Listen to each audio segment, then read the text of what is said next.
so-called marginalized groups whose feelings you've decided need protecting. Because trust me, somewhere right now, three clueless white girls in Texas who are planning to go as a mariachi band. And when they do, liberal Twitter will lose, and the rest of America will go, oh, for sake, when did liberals become the fun police? Does anybody remember when conservatives were the ones with the sticks up there? We went from yes, we can to oh, no, you. Halloween is right around the corner, a time for wild creativity, clever costumes, and unapologetic fun. But, as usual, the Joy Police are back at it. The woke crowd has rolled out its annual list of offensive costumes, ready to take issue with anything that dares to be imaginative. What used to be a harmless night of make-believe has turned into a battleground of moral outrage. But Bill Maher isn't staying silent. He's calling out the insanity, accusing the outrage brigade of choking creativity and turning Halloween into a lecture. And his takedown? Sharp as a carving knife. Buckle up, this one's going to sting. To another culture is racist or cultural appropriation. Really. Imagine there's no countries. It isn't hard to do. Halloween was always fun because it wasn't PC. Not being PC is almost the whole point of the holiday. But now everything has to turn into a federal case of snowflakes versus humor. And then some cultural studies professor will go on TV to try to explain his outrage, and Tucker Carlson will look at him like this.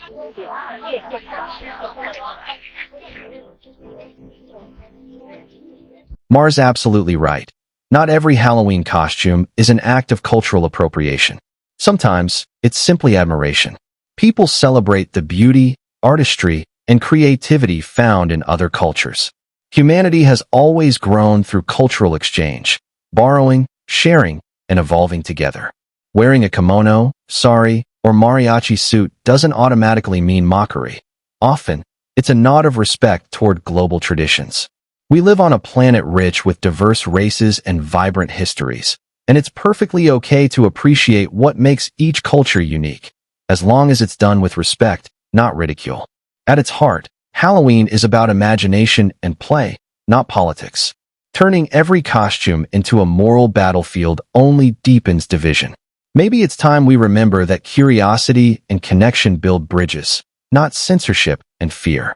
America is with the Democrats on the issues. They just find the woke people irritating as hell. In a new poll, 80% of Americans find political correctness to be a problem, including 75% of African Americans, 74% of Americans under 30, 82% of Asians, 87% of Hispanics, 88% of Native Americans. If you're not a statistician, let me break those numbers down for you. Nobody likes you. Exactly. Political correctness and cancel culture have become powerful forces that stifle free speech, creativity, and individuality. What started as a call for empathy has evolved into a culture of fear, where every joke, opinion, or costume is second-guessed out of worry that someone, somewhere, might take offense. That anxiety has even crept into innocent traditions like Halloween. Freedom of expression isn't just about the words we speak. It's about how we choose to express ourselves, including what we wear. When society begins policing costumes, we lose not only the joy of creativity, but the very essence of the holiday. Americans shouldn't have to apologize for being imaginative or for appreciating other cultures. As Maher points out, the real danger isn't a controversial costume. It's the chilling effect political correctness has on our ability to simply be ourselves. Marginalized groups whose feelings you've decided need protecting. Because trust me, somewhere right now, there are three clueless white girls in Texas who are planning to go as a mariachi band. And when they do, liberal Twitter will lose, and the rest of America will go, oh, for sake, when did liberals become the fun police? Does anybody remember when conservatives were the ones with the sticks up there? We went from yes, we can to oh, no, you. Maher raises a crucial point. The very people the woke mob claims to be defending often aren't offended at all. In fact, many genuinely enjoy seeing others embrace, and celebrate their culture. They view it as admiration, not appropriation. Whether it's someone wearing a kimono, a sombrero, or an African print, most people from those backgrounds appreciate the curiosity and respect that come with cultural exchange. They know the difference between mockery and appreciation, something the outrage brigade seems to have forgotten. Halloween, after all, is about creativity, diversity, and the shared joy of self-expression. The irony is hard to miss. The self-appointed protectors of these cultures are the ones sowing division, while the people they claim to defend are simply having fun. Maher's point lands perfectly. Sometimes, the offense exists only in the minds of the perpetually offended. It's too much for your fragile sensibilities, and you're worried about seeing someone wearing something that's on the forbidden costume list.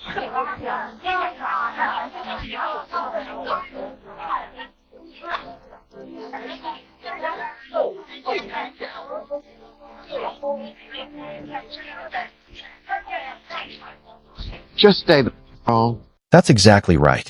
If a Halloween costume is enough to ruin your night, the solution's pretty simple. Go to bed early. Every year, a wave of self-righteous think pieces and videos pops up, lecturing everyone on what's acceptable to wear and what's problematic. It's exhausting. What was once a fun, carefree night of imagination has now become a cultural minefield, where even fake fangs or face paint can trigger outrage. The irony? The people doing all the policing seem to miss the point entirely. Halloween isn't about offense. It's about creativity, humor, and a chance to escape reality for a night. Constantly monitoring others' choices only sucks the joy out of something meant to bring people together. Maybe, instead of scrolling through lists of forbidden costumes, we should just let people enjoy themselves for one night, without turning it into a moral war zone. Lists of costumes you better not wear, lest a night of irreverent dress-up spiral into something that resembles fun. Here's an idea, clickbait website. I won't tell you how to harvest and sell my personal data. And you don't tell me what I can wear on Halloween. Because Halloween is supposed to be outrageous. It's a festival of the sacrilegious and a celebration of the grotesque. From zombies to ghouls to bobbing for apples and other people's saliva. Halloween is that one night of the year when people get to unleash their wildest, strangest fantasies, to be grotesque, hilarious, or completely ridiculous, all in good fun. It's a harmless escape from the ordinary, a night when imagination runs wild and judgment takes a back seat. For a few hours, adults become monsters, ghosts, or pop culture icons, celebrating the bizarre and the absurd. Yet somehow, even this innocent tradition has been branded problematic by some. There are always those who manage to find offense in costumes never meant to harm anyone. But Halloween has never been about mockery or disrespect. It's about play, satire, and creativity. It's a shared moment of laughter and self-expression where we can all poke fun at ourselves and the chaos of life. Turning that into a political debate completely misses the magic that makes Halloween special.